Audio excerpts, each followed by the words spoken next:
Hello, good afternoon mga kabady, mga kapatid. Welcome sa aking vlog. Bago ang lahat, nais ko muna kayong batiin ng good afternoon, good evening, good morning mga kabady, mga kapatid. Mga ka-OFW, mga subscriber.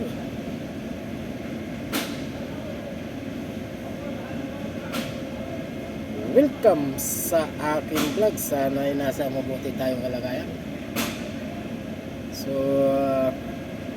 ngayon mga kabady, mga kapatid, nandito ang inyong lingkod mga kabady, mga kapatid, sa Hyundai Accent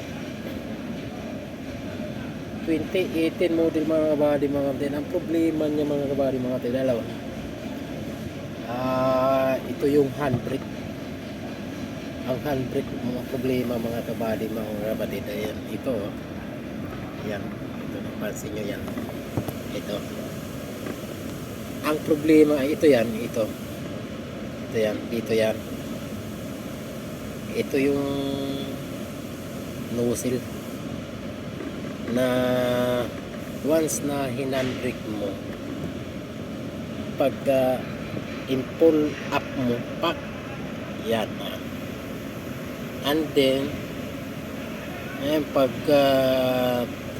alis ka naman, pag nag-release ka, kailangan mo ito yung switch nya, yung switch, yan, nozzle switch pang body mga kapatid. Ito nga siya, ito siya, kailangan ito kita nyo to, yan, ito yan, dyan yan. Ayan, pag in-release mo yan, kailangan ito i-press, di ba? I-press mo yan. Pag press mo,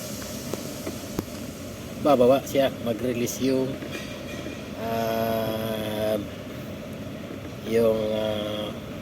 brake drum sa likuran. Ang naging problema niya,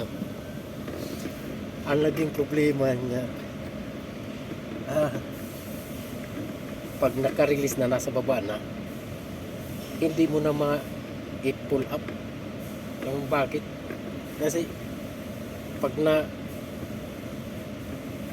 na-release mo, i-release mo sa pababa, ito hindi na bumabalik, steady na dun sa loob.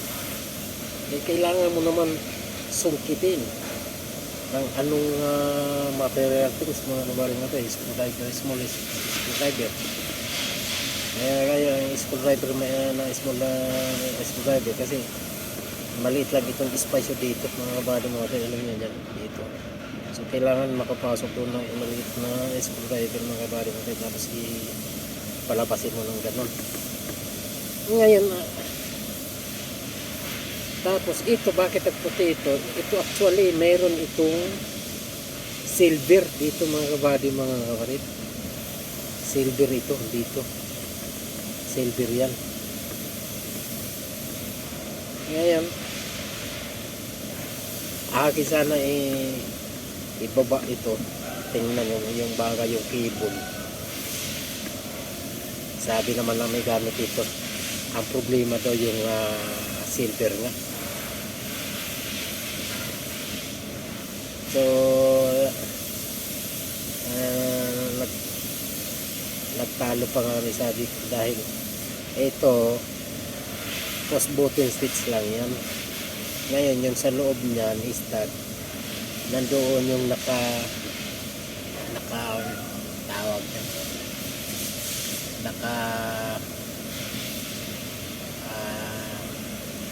naka-connect yung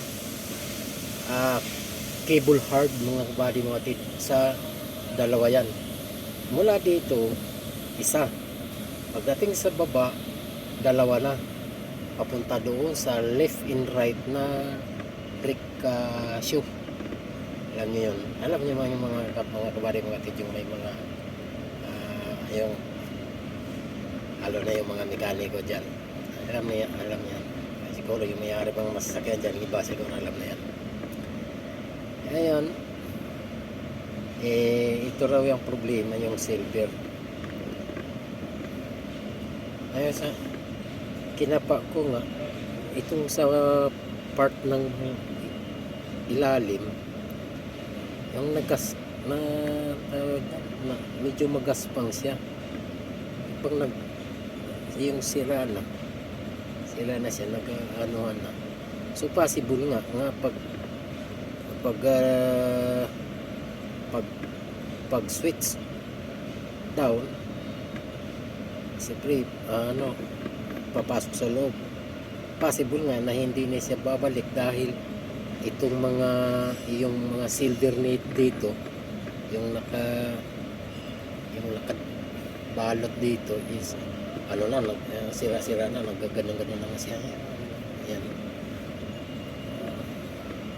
Tapos nung ganito na yung try ko, ganon pa din, sabi ko hindi ito, hindi na po nila. Nung tinanggal ko nga, isus kay basag pala yung mga ilalim dito, mga body natin.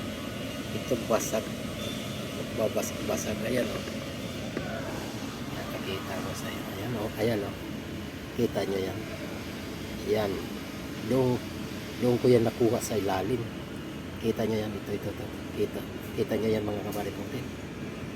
Yan. Dito ko nakuha yan sa ilalim. Diba, di mga kapatid? Dito ko yan nakuha sa ilalim.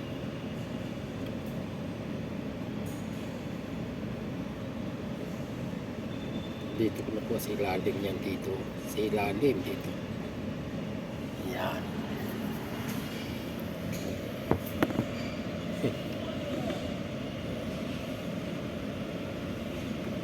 Tingnan nyo, akin switch ha, babaw. Yan. Ang problema, pag nakaganyan na, ayaw na ito bumalik pa labas. Ayaw na mag-return out. Yan, ito. Ayaw na mag-return out siya. So, pag ayaw na mag-return out, ay hindi mo na rin ito ma-handbrake, mga kabady mo. Hindi mo na rin ito ma-full up. Yan, ganyan. Dahil ito doon sa ilalim ito. Doon ko nakuha sa ilalim, mga basag. Ngayon, itry nga natin ito ibalik.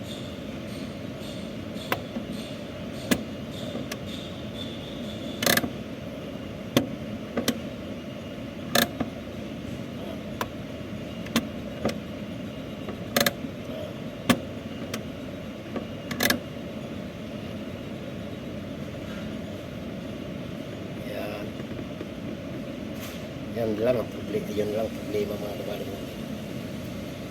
So, ibalik na natin ito. Ibalik na natin, mga kabady, mga kapatid. Yung ating tinanggal. Okay.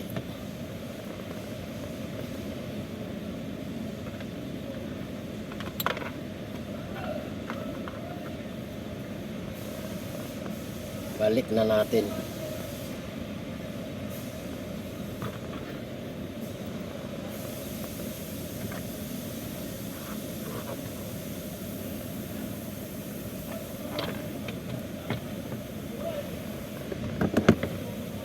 Yeah.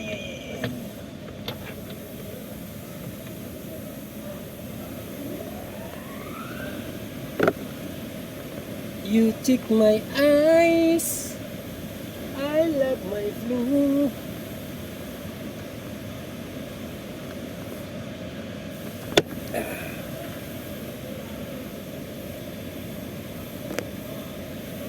Aki pang naalaala nung si amay nabubuhay pa. Ang reading, mag-aral kang mabuti, tulungan mo ang iyong